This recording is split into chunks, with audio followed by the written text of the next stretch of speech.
Good evening and welcome to the December 15th City Council meeting. If you'd join me for a moment of silence in the Pledge of Allegiance.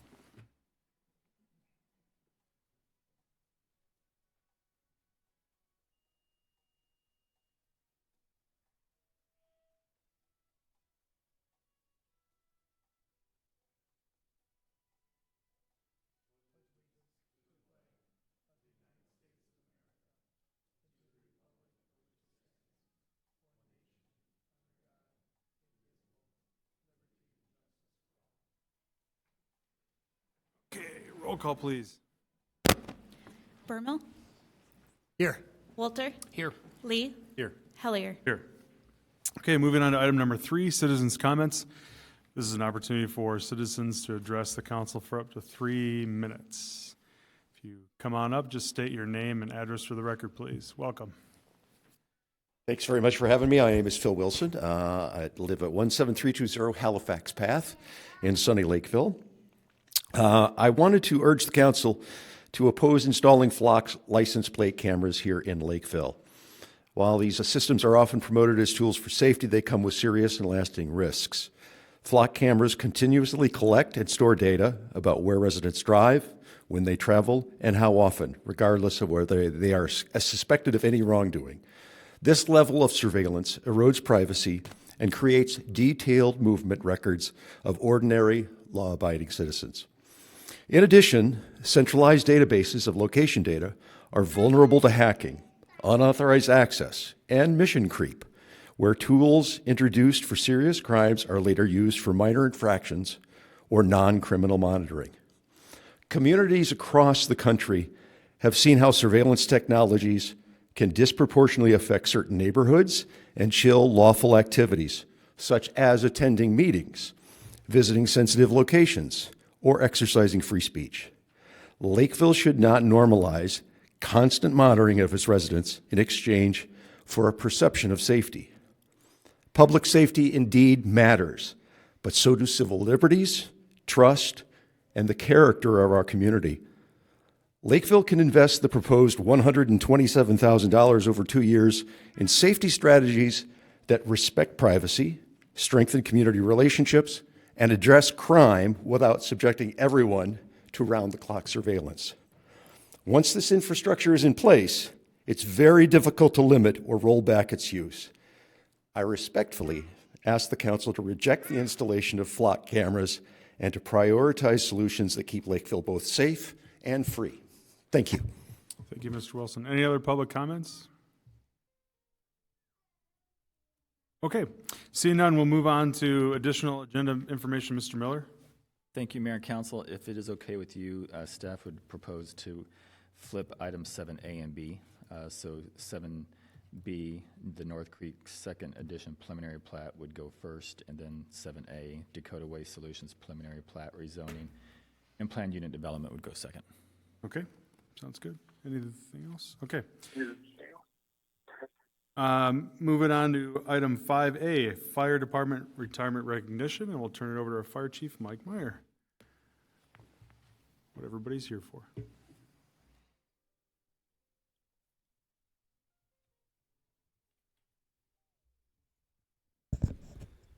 Good evening, Mayor, Council members. The shadow boxes are down in front of you, so hopefully you got a chance to see those. I couldn't fit them all up on the podium for tonight, but tonight we are honored to recognize 4 members of the Lakeville Fire Department who started in January 17th of 2005 and retired this year in 2025 after more than 20 years of dedicated service to our community. And I'll call their names up here in just a second. These firefighters have served together in a variety of roles at Station 4 and also contributed their time and leadership to the fire department and the Fire Relief Association, helping support the long-term well-being of our firefighters. If I can have John Clancy, Dan Harlicka, Paul Elin, and Steve Meyer come forward. And if your family would like to join you, they are more than welcome to. They'll probably stay in their chairs. Throughout their 20-plus years of service, they have seen the department evolve as our community has grown, moving from a pay-per-call to a pay-per-hour, call volume increase, new equipment, new apparatus. Their decades of service includes hundreds of hours of emergency response, training, community outreach, and leadership. often performed at the most inconvenient times during their days. Their contributions have made us a better department for the community we serve, and I want to thank them and their family for their service and dedication. I got a couple quick stories about some of them. So as you look at the four of them, one of them is a driver, because the other three got closer to the fire and have no hair anymore. You can go from there. Steve, the one closest to me, I met his wife before he was even on the fire department. My wife signed our kids up for ECFE, Mommy and Me class, so when she was at work, I would go, and I got to meet his wife, Carmen, before he even joined the fire department. And now, a funnier story is that my wife now as a grandmother is going to ECFE classes. So I'll give them a minute if they want to address the council and say a few words. Thank you.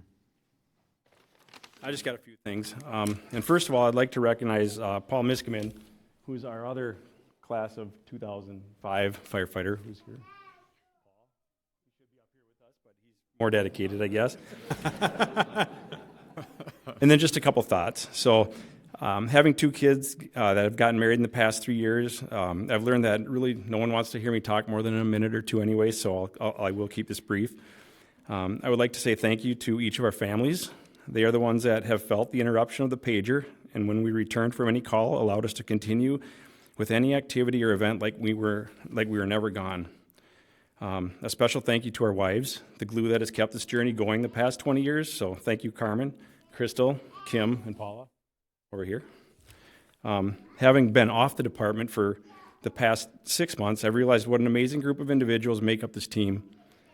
Those that came before us and those that are here now have all made an influence on us, on making us the best we could be. A couple things about the four of us. Dan and I always joke that we would have the smallest shadow boxes, and I see mine is actually bigger than his, and that's because we were Black Hat firefighters the entire 20 years, so we don't get the extra shadow box goodies from being an officer or a district chief, but they look great. The other thing about this group is we had an officer in John Clancy, we had an engineer in Paul Elin, and we had resources to ride in the back of the truck, and together we made a pretty good team, both on and off the truck. And that's the great thing about this department, a bunch of selfless individuals willing to jump in and fill in wherever and whenever it's needed. And lastly, thank you for all the support we've gotten over the years. Chief, for your steady guidance and support, and just for being there the whole time.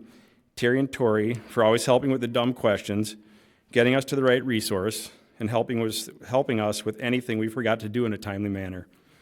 And lastly, to the City Council and to the Public Safety Foundation for your commitment to public safety and for always willing to listen to the needs of both the fire department and us as individual firefighters. It's been an honor to serve the city of Lakeville, and best wishes and continued success to the fire department. So that's all I had. So.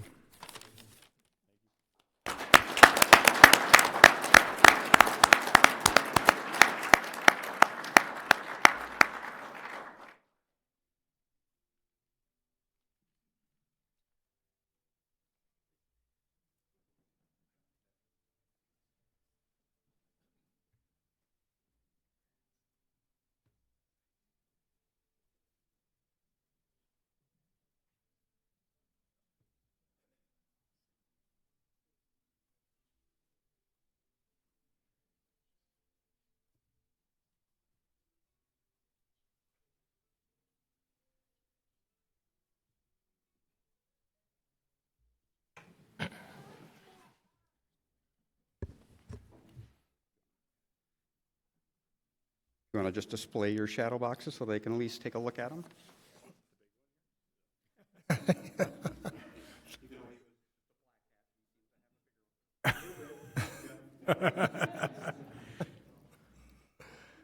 Very good. Well, go ahead, Joshua. I was just going to say, seeing 80 years of experience go out the door is tough, but it's well-deserved. Congrats on your retirement, and just thank you for your service over the last 2 decades. It's incredible, so appreciate it. We continue to be, oh, sorry, were you going to, go ahead. I just 2 quick things. Number one, for you non-drivers, I get you. But second, I just want to reiterate, thank you for all the years of service. I don't know if our community truly understands the level of sacrifice for you and your families to do this type of work. And it is 24/7, and it is always at the most inconvenient time, yet you were always there to answer the call. So thank you very much. I would echo that, and again, thank you to your spouses and your children. So thank you for your service to our city. Thank you. We'll exit quietly as possible. We'll give you plenty of time to exit. You deserved it.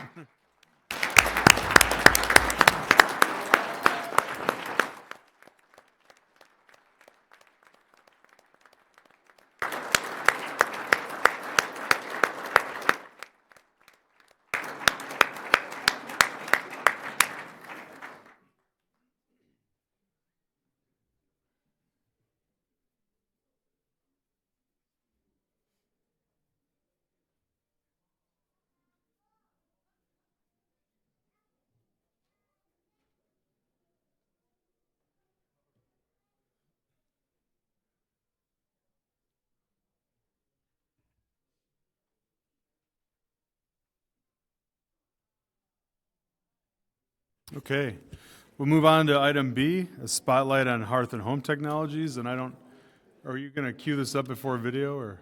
Okay, we'll have Tina Goodroad, our Community Development Director, tee this up. Thank you, Mayor, members of the council. I'm pleased to present the spotlight video for Hearth and Home Technologies. Hearth and Home Technologies is a longtime Lakeville business. They moved their headquarters here back in 1996. They have over 2,000 members across all of their operations, with 250 based right here in Lakeville. The company includes several different business units and manufactures indoor and outdoor fireplaces in Lakeville's Industrial Park as part of the Stellar Heat and Glow and the Outdoor Great Room Company. Over 1,000 luxury fireplaces have been made in Lakeville in the past 4 years, and company leaders have been actively engaged in the Chamber's Lakeville Works program. Sarah Welcome, the VP of Human Resources and Community Relations, is here, and I would like to welcome her up to receive the plaque as well as say a few words. Perfect. Good evening. Thank you. So on behalf of Hearth and Home Technologies, we're honored to be featured. Lakeville's not just where we do business, it's a community where many of our employees call home, and that's what makes our involvement especially meaningful. So thank you for the recognition. Yeah, thank you. Do we have a video this time? Okay, cool.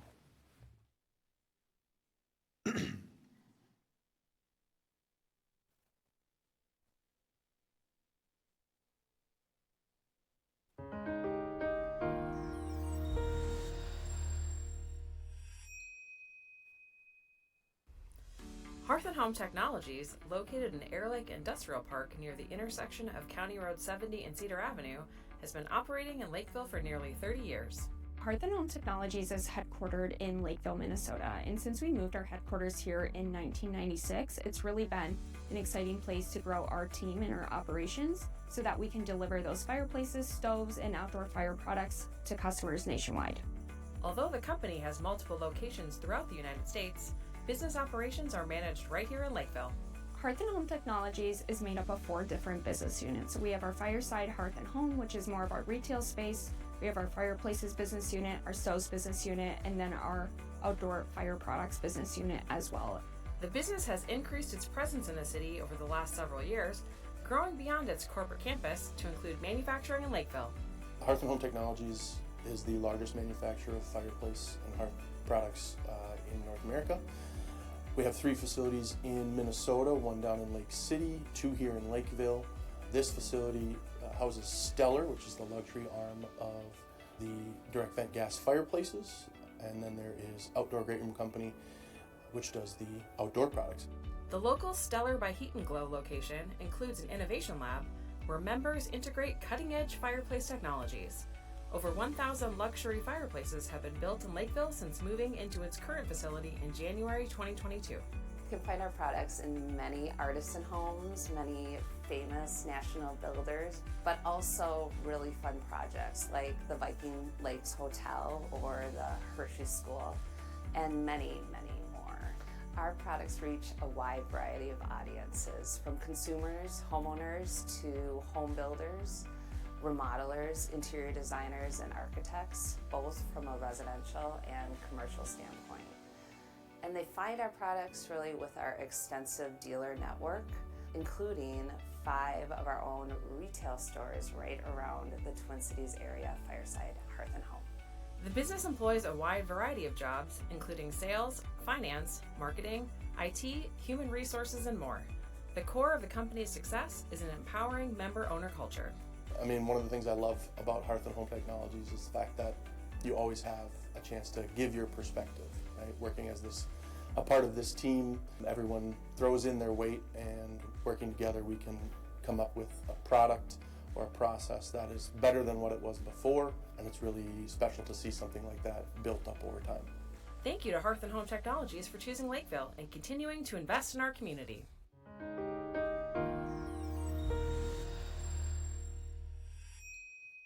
Good. Well, I just want to extend my gratitude for your continued investment.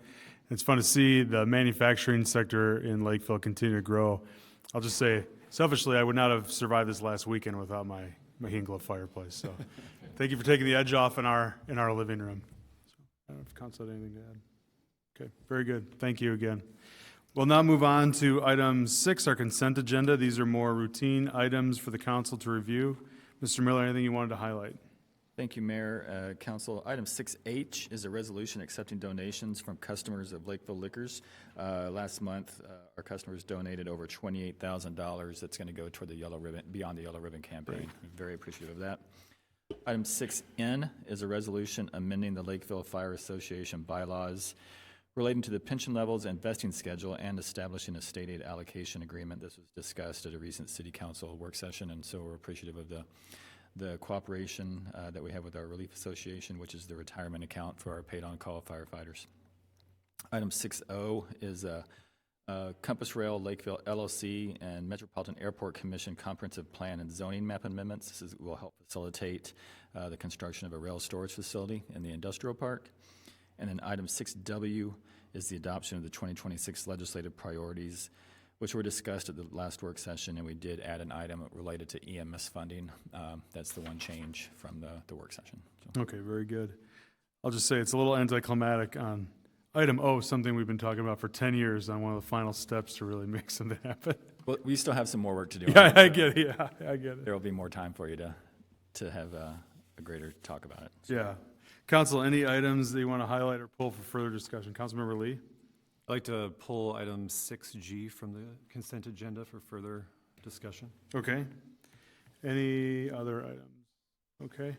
And with that, is there a motion to approve the consent agenda except for item G?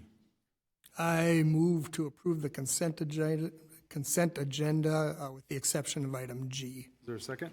Second. Okay, all those in favor say aye. Aye. Opposed? And consent agenda passes. Mr. Lee, anything you want to talk about? Otherwise, our police chief is here to answer any questions if possible. Yeah, I had heard from residents a few different concerns, and I thought it would be worthwhile to publicly have the same presentation that we heard, or at least an abbreviated version of the presentation that we heard at our work session. So if I could invite the police chief up to do that presentation, that'd be great. Okay, thank you. Chief Paulson, welcome. Good evening, Mayor, members of the council. Yeah, happy to be here. You know, one of the items on your agenda obviously is an agreement with Flock Safety, so happy to provide a little bit of context and look at, you know, the ways that we plan to use this technology if approved. As was mentioned earlier tonight, anytime we look at technology, there's certainly the benefit of public safety aspect, which is critically important to us, but we do always have to balance that with values of individual privacy, transparency, and accountability. And so anytime we look at technology such as LPR cameras, that's a balance that we're routinely researching and looking at on the front end, and then continuing to evaluate even after acquiring a product or using a product or entering into an agreement such as this. So LPR, just a real basic rundown of what it is. It's license plate reader cameras. This technology has actually been around for several decades. It's been more prevalent in public safety use here in the last number of years. It's a vital tool to protect our community and solve crimes.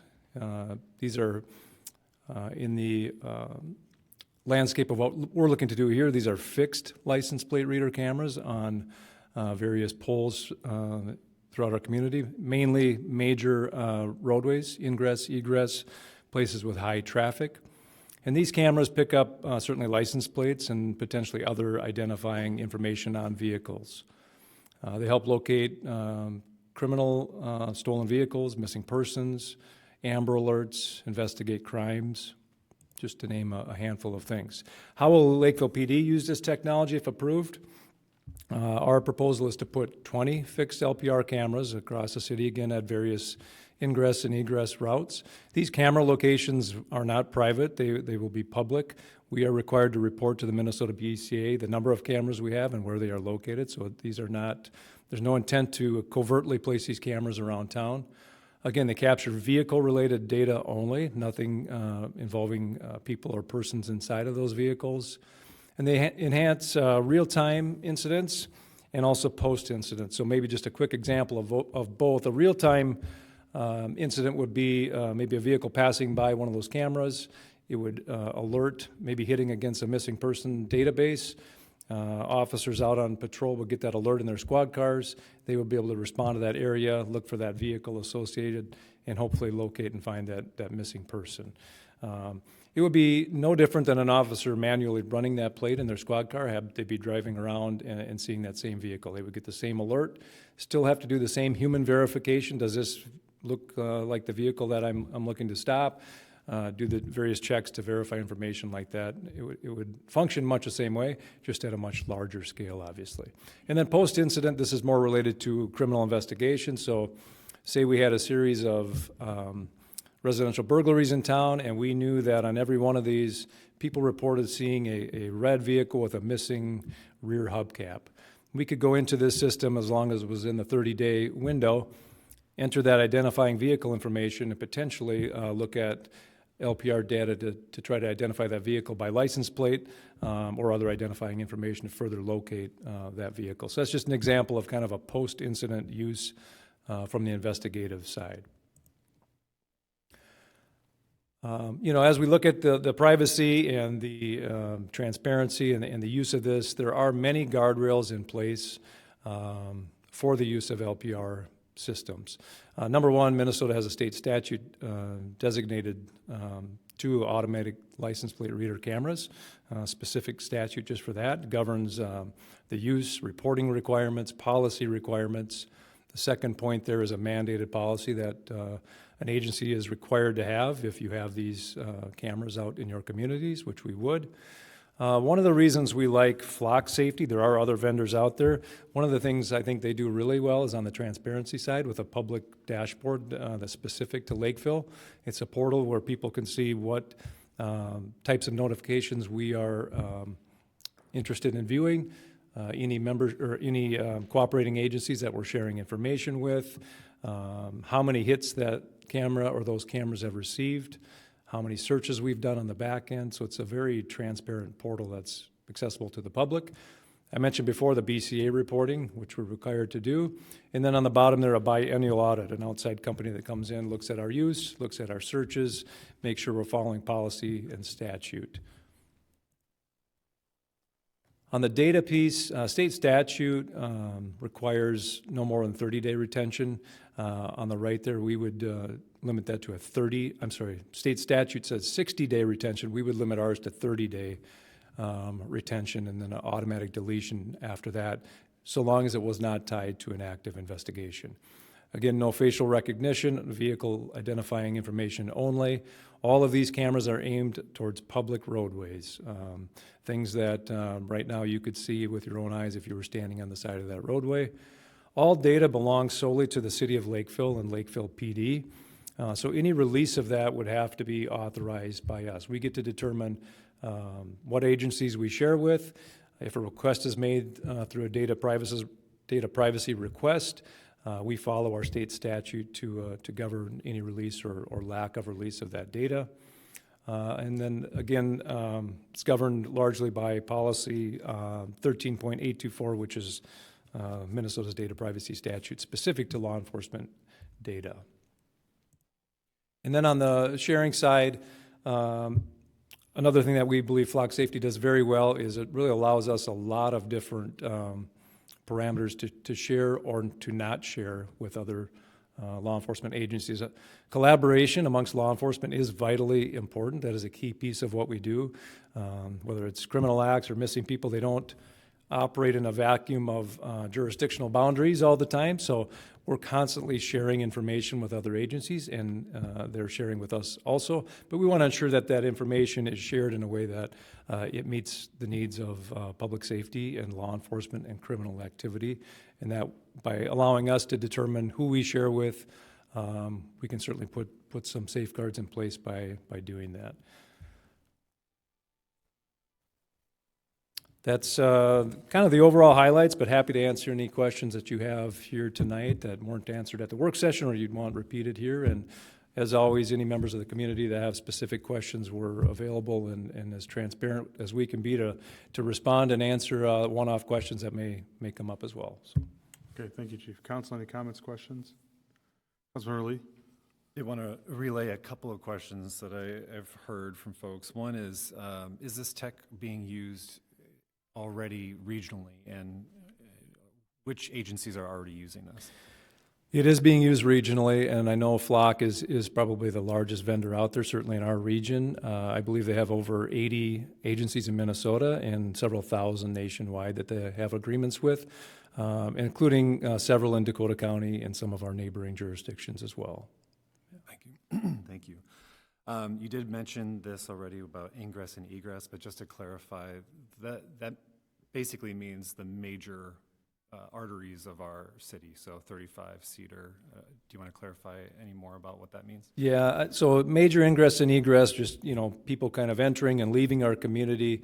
Not that all crime, originates outside of or leaves the community, but those are our higher traffic areas and areas that we really want to focus on with some of the crime trends that we've seen. So Interstate 35, exit ramps from that area, a very busy roadway, obviously. Cedar Avenue, County Road 46 are a few that would likely have camera locations installed. And also working with neighboring agencies that may have them already installed or in the works so that we're not duplicating efforts on some of those roadways too, to try to make sense of some of those placements. Councilmember Walter? There was some news this year. I know Governor Walz signed a bill that allowed the use of cameras for traffic law enforcement. Does this have anything to do with that law that was signed this year? It does not. No traffic enforcement related at all. Does not collect vehicle speeds, does not enforce any kind of semaphore, stop sign, stoplight violations, nothing like that. No. Councilmember Burgo? And one kind of related question, this doesn't collect any data related to the people in the vehicle. So if my son or daughter is driving my vehicle, they're just going to see that a vehicle owned by John Bermel drove at this place at this time, and there's nothing about who was occupying that vehicle at the time. That's correct. The only argument you could make against that is it does capture a still image when it captures the rear of that vehicle with the license plate and identifying. You could make an argument. You could see a portion of an individual. I've seen some of these images. It'd be very difficult to identify someone solely on that because it's really focused on that vehicle. But it is a still photograph, so in theory you could see a portion of an individual inside that vehicle, but it's pretty difficult, and that's not the intent. There are no names or individual identifying characteristics that are saved with any of the data. Councilmember Lee? Last one. I think one of the biggest concerns is that of targeting individuals, and I think one thing that you had brought up at the workshop was accessing the information and the reasons for accessing that information and the logging that officers have to do to use the technology. Can you talk a little bit more about the cause for pulling up a record and how we might be using that information?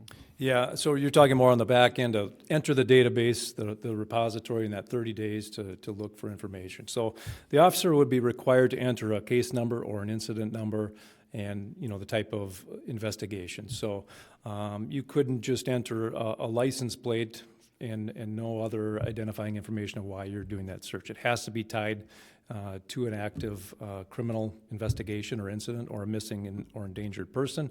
And that's part of the audit process, so they can go back in when those audits happen and review those to ensure that that's happening. The system is built to do that. That data trail remains there forever. The data itself is gone after 30 days. The audit trail remains indefinitely, so we can always go back and look at that with any concerns of misuse. Thank you. Okay. Councilmember Berman. Okay, one more. Related to that, you know, there's a biennial audit.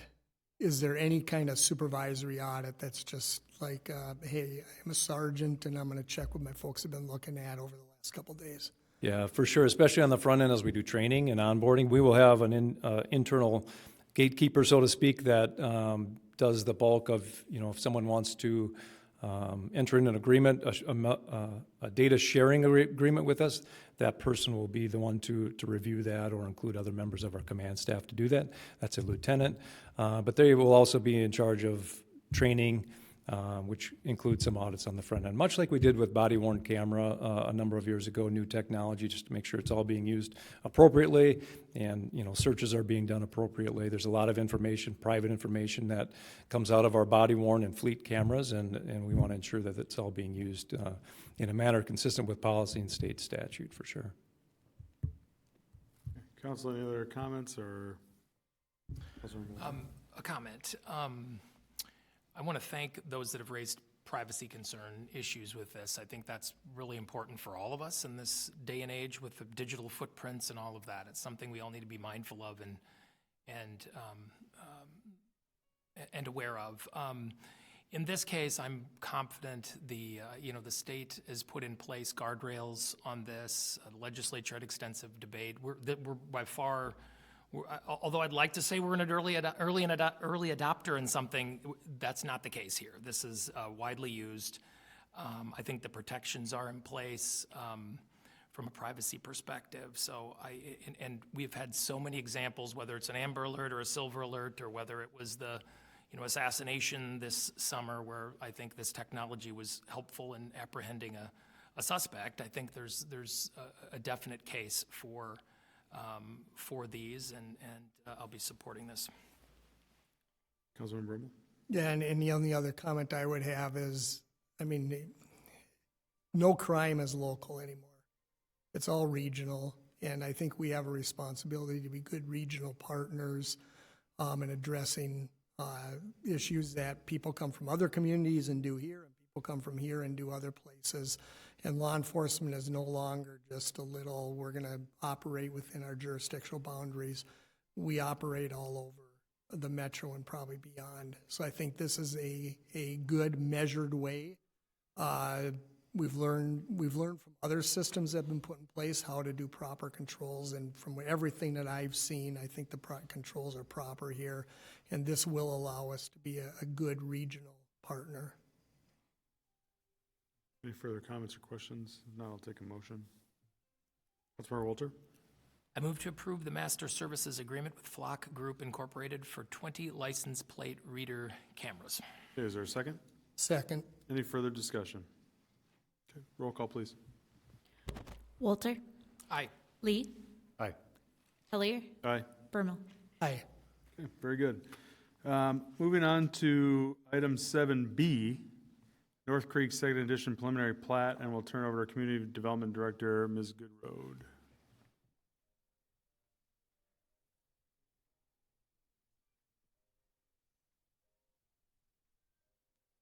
All right. Good evening. Let me pull this up. KJ Walk has submitted an application for preliminary plat for North Creek Second Edition. So it's just east of Pilot Knob, south of 173rd Street. Property was to be was originally platted and approved back in 2019. Project didn't move forward, so that expired. So here we are tonight. I'm kind of revisiting that and redoing the preliminary plat. The property is zoned RST2, single and two-family residential district. Single family and detached townhomes are both permitted uses, and that is exactly what the developer is proposing, a combination of 26 single-family lots, 27 detached lots, and then the extension of the roadways in Senna Path and 175th to the existing Ely Street or Ely Avenue. Stormwater ponding has already been provided for and constructed in the first phase, and property along North Creek has been deeded to the city with the first phase. The north plan at the top of the screen calls for some additional buffer, meaning setbacks are greater along Pilot Knob and 43 trees, I'm reading the wrong screen. There's about 38 trees that are going to be planted along Pilot Knob. The tree inventory does call for removal of 43 trees. This application was submitted before the new tree preservation ordinance. The Planning Commission did hold a public hearing at their meeting on December 4th, and there was no public comment, and the Planning Commission unanimously recommended approval. And I'd stand for any questions. Okay. Council, any questions or comments? No? Okay. A motion? Councilmember Lee? I'll move to approve a resolution approving the North Creek Second Edition preliminary plat. Okay, is there a second? Second. Okay, any further discussion? Okay, seeing none, roll call, please. Lee? Aye. Hellier? Aye. Bermel? Aye. Walter? Aye. Okay, very good. Now we'll jump back to item A, Dakota Waste Solutions preliminary plat, rezoning and plan unit development. And I believe we have the applicant from Dakota Waste to present. Good evening and welcome. Council. My name is Mike Brandt with Kimley Horn, representing Dakota Waste Solutions tonight. I think we were all back in a work session probably about a year and a half ago about the same development. So I'll give you a quick overview of what we proposed for the site. Dakota Waste Solutions, we're proposing it's on the southeast corner, 215th and Caparia. We're looking at a source separated organic materials processing facility or compost facility. Dakota Waste is family owned. It's owned by the Dunham family. Been in business here in Lakeville for years. Max and Andy are with me tonight. And we're just trying to promote sustainable use in the city and the county and the region. It's a vision of the future composting in Dakota County to support the goals of the Pollution Control Agency as we move forward to get toward a 70% solid waste recycling by 2030 to help support saving our current landfills around the area. Here's just an overview of where the property is located. South of Juniper, 215th and Caparia. This is just a slide kind of over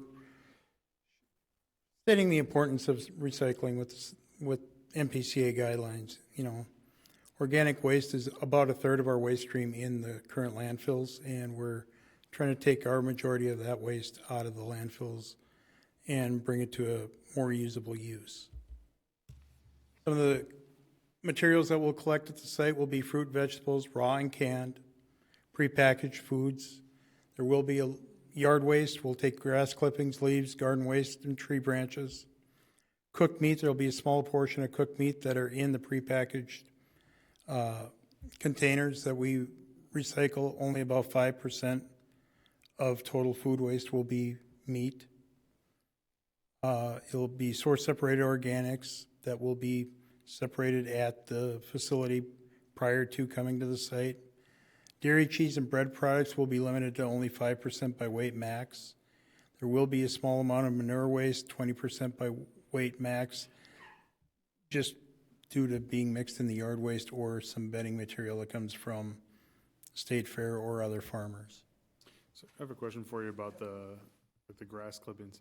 is the intent for those like to be contract relationships with landscaping folks, or is it just I could drive down there with my trailer and dump a bunch Intent is to be from current haulers within the city, Okay, landscape companies or commercial haulers that pick up grass clippings and leaves throughout the year. okay. The intent is not to have individuals come to the site. It's commercial use type facility only. Okay.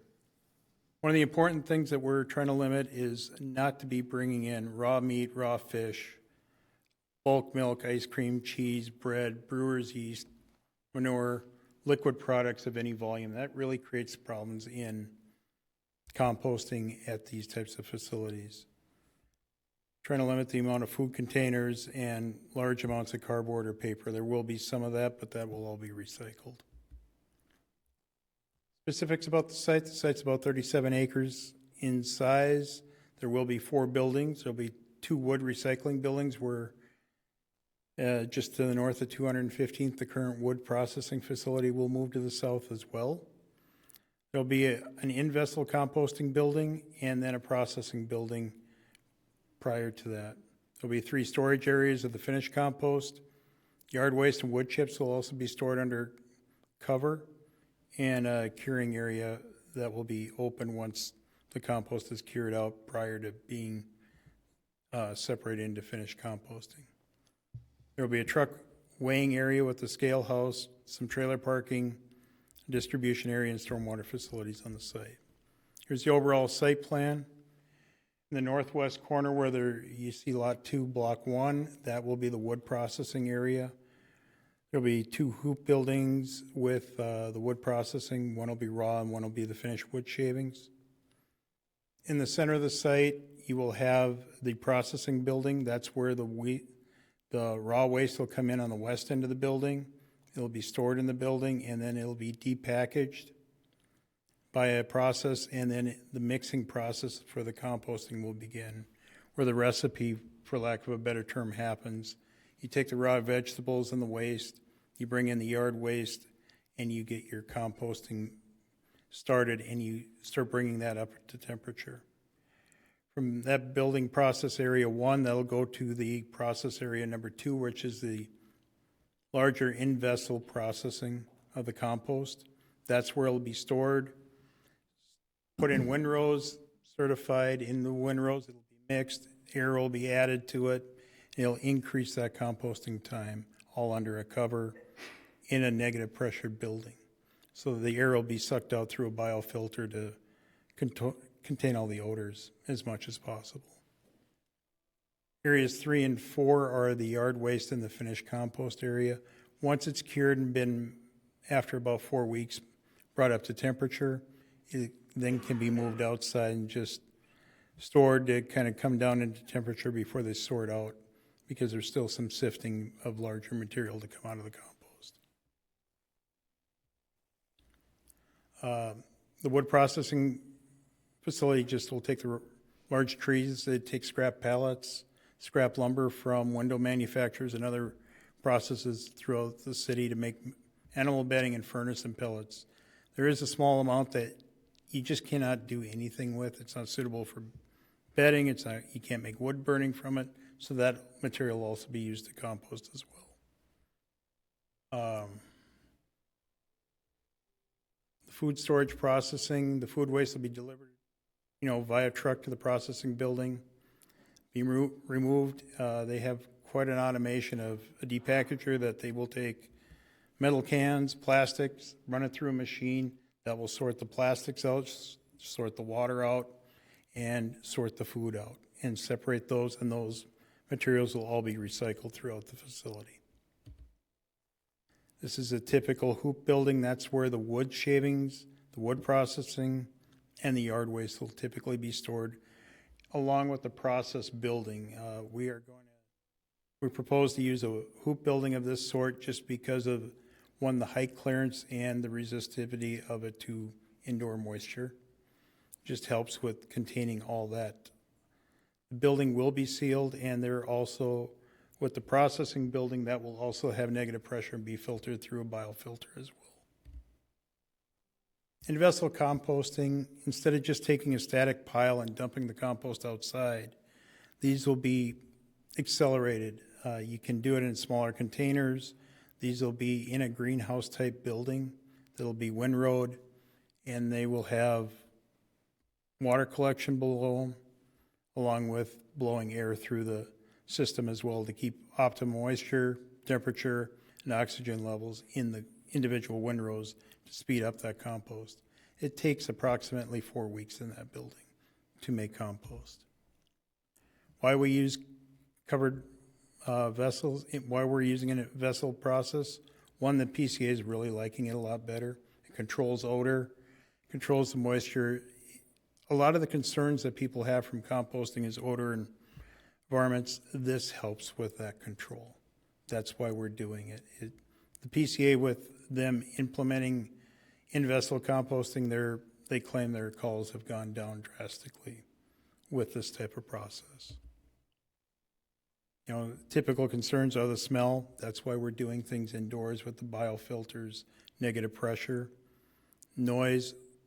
Most of the process is all indoors of the building, so that'll be regulated with doors closed and different things like that to keep the noise inside. There still will be loaders and backup beepers during normal work hours outside of the buildings. And then about wind dispersion. You know, if you have open composting piles, you get the wind blowing those compost piles around. You get some trash collecting around the perimeter. There is fencing. They will be collecting any trash or debris along the fence. That will be cleaned up, excuse me. And there will be windscreens as well. But keeping the processing, the depackaging, and most of the composting inside will limit that wind dispersion as well.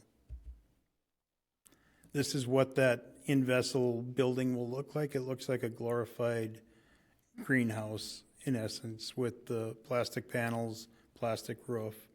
It won't be your typical pop-up greenhouse that you would see around during the spring season of the growing season. This is just kind of what the storage area looks like of the composting when they're sifting the final compost. Back up one. We did try to do some perspectives from 215th. Site will be bermed. It will be heavily landscaped berms along there. We do have gas easements along the middle, so we don't get to put a berm and fencing around the gas easement. But the composting and the wood process, the fence will continue along that southwesterly edge of the gas easement to keep that area secure. At 215th, this is looking in from where you would see the truck scales back toward the buildings. You can see the hoop building of the yard storage waste facility right there. Just kind of a normal midpoint of 215th, where the berm and the trees will be after some years of growth. This is where the gas easement will be. One change we are making to this is we will parallel that berm back a ways and plantings a ways along 215th on the parallel side of the gas easement to help with the screening of those buildings as well. And this is at 215th at Caparia, where the woodshed building will be closest to it. You can faintly make it out in the background. It kind of looks like a white cloud right now.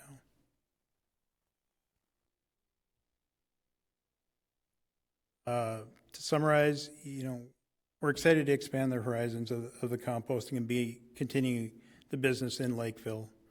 We're confident that the business venture by the family will provide a benefit to the community in the foreseeable future, and we look for your approval tonight and your support of the project. Okay. Got any more questions? Okay. Ms. Goodrose, our staff report? Or anything? Just want to add a couple of things. I'm not going to reiterate everything that Mr. Brandt shared, but we're familiar with the location. The applications tonight is for the preliminary plat, the rezoning amendment from I-1 light industrial to plan unit development, and the PUD agreement or PUD ordinance, if you will.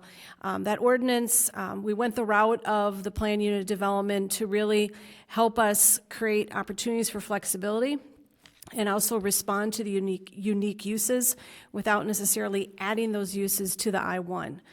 We really wanted to concentrate this unique kind of application to this property, and so having that customized ordinance through the PUD really allows us to do that.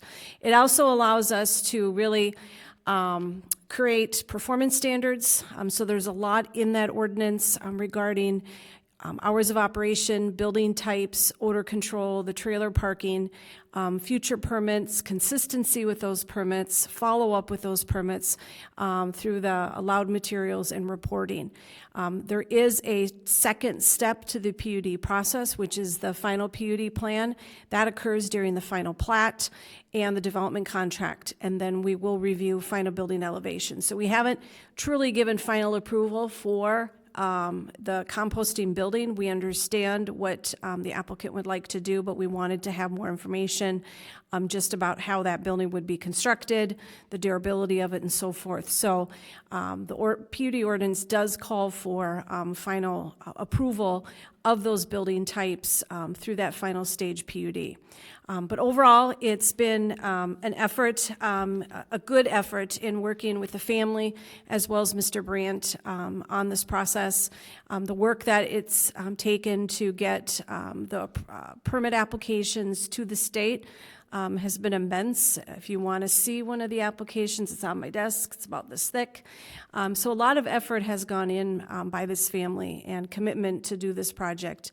And I'm just really excited to get it to this point. I'd stand for any questions. Certainly Mr. Brandt can answer better, as well as several of the Dunham family members are here. Okay, thank you, Tina. Council, questions, comments? Councilmember Lee?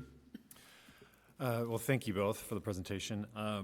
There are so many positives to this project, both for the city and for the expansion of the service that we know has gotten accolades by the county. So I think the one issue that I'm wondering about is in terms of odor control, is there a standard by which we're using? I'm thinking light control. We have a per foot light for a parking lot, how bright a lamp can be in a parking lot certain feet away. Is there some sort of standard for odor control that we'll be able to put into this PUD? That is a good question. I don't know if you can, there probably is more so in the MPCA permit than in our own zoning ordinance. But our zoning code, the city code has kind of just general nuisance that we can rely on, but I'm assuming the permit has more teeth? Odor's a tough one because it's very subjective. Mm-hmm. And the state does have guidelines in the permit that is kind of baseline subjective to what they use to regulate it. There have been other cases that I personally have been involved in that got shut down over odor control, and it was very excessive. So it's very subjective, and it's where the state really works with the applicant and the city to come to a conclusion. If it is a nuisance, then yes, there are corrective actions to be taken with it. As far as a number or something like you would in a light ordinance, there is really no national standard or any standard that you can really put. Oh, if it's this, because it is such a subjective thing. Gotcha. There's not a meter that goes out and measures odor to this. Well, that was kind of the question. Yeah, I didn't know. So it's really working close with staff and the operators, along with the state, to come up with a key factor with that. So for this PUD, it's more of a nuisance agreement. Yes. When those complaints do arise with this new facility, what are some of the things that can be done to mitigate that? As far as mitigating odor, a lot of it is adding more wood chips to it is the easiest thing with that. Increasing the filtration of the building, making sure that what we're proposing with these buildings is the air will be sucked out of the buildings and it'll go through a biofilter. Well, you can add a charcoal filter before the biofilter to also help with that. So there's different grades of filtration that you can do, and that's some of the, if complaints were to come in, that's where you would start working with, is on those filters and trying to increase the cycles through the filter and different things like that. Gotcha. And I appreciate that too. I mean, those measures are not, well, the wood chips are a measure that you use, I know, because I can come outside some days and it smells like wood chips. So I know definitely what's going on. But having an indoor facility, it sounds like there are additional methods or strategies you can use, which is good, because there are definitely days that it does not smell like wood chips currently, and I'm looking forward to having those additional strategies available. But when you live next to a farm, you expect it to smell sometimes like a farm. So I expect that sometimes with what's going on right now too. But looking forward to some of those other odor strategies. Councilor comments? Councilmember Walter. I want to applaud you on this project. I've been spending a lot of time in my day job working on the food waste issue, so I understand that the solid waste issues that we're facing are significant, and with some of the PCA actions, I think there's going to be big changes, and this is going to be a good business, and maybe we'll see more of this in Lakeville. So thank you for bringing this forward. Yeah, that's what struck me too, is this seems like it puts it, like you're getting ahead of the curve. And this is going to be an issue as time goes on. And it's good to see a good professional system for taking care of this type of waste. So I'm excited about the project, and I encourage it. I just want to extend my gratitude to the Dunham family. I mean, you guys have been here for over 100 years, doing a variety of different work, and so we're excited from my perspective to see the next phase of where that's going. So I want to thank you for that, and working with the city and the county and everybody to kind of get everything rolling. So thank you for all your work to get this done. So with that, I'll take a motion. Councilmember Bermel. I move to approve a resolution approving the Dakota Waste Resources preliminary plat to the zoning map amendment from I-1 light industrial to PUD planned unit development and 3 planned unit development ordinance. Second? Second. Okay, any further discussion? Roll call, please. Bermel, Aye. Walter, Aye. Lee, Aye. Hellier. Aye. Good, congratulations, thank you guys. We'll now move on to item 7C, report on city administrator's performance evaluation, and I'll turn it over to Councilmember Walter. Thank you, Mr. Mayor. I'm making this report on behalf of the Personnel Committee, which consists of myself and Councilmember Volk. The City Council completed an annual performance review for City Administrator Justin Miller on Monday, December 1st at a special closed session meeting. Mr. Miller's review focuses on his leadership, presence in the community, and communications with the council, the public, and employees. We find Mr. Miller's performance continues to be at an exceptional level, consistently exceeding expectations and delivering outstanding results for the city. The council approved the Personnel Committee's recommendation of moving his salary from Step 7 of his respective pay grade to Step 8, effective January 1, 2026. Okay, very good. And do we have to accept or vote on anything, or just in a report, correct? It says we have to make a motion to set the, Okay, I will entertain a motion. well, it just says, so it says make a motion setting the city administrator's salary and effective date. So I move that we set the city administrator's salary as described from Step 7 to Step 8, effective January 1, 2026. Is there a second? Second. Any further discussion? I just wanted to add on to the statement.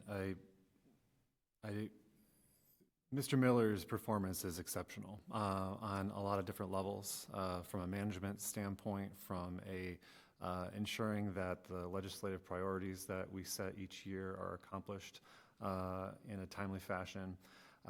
There are some areas that I think that are not seen in terms of his visibility in the community that I think are something that should be applauded as well.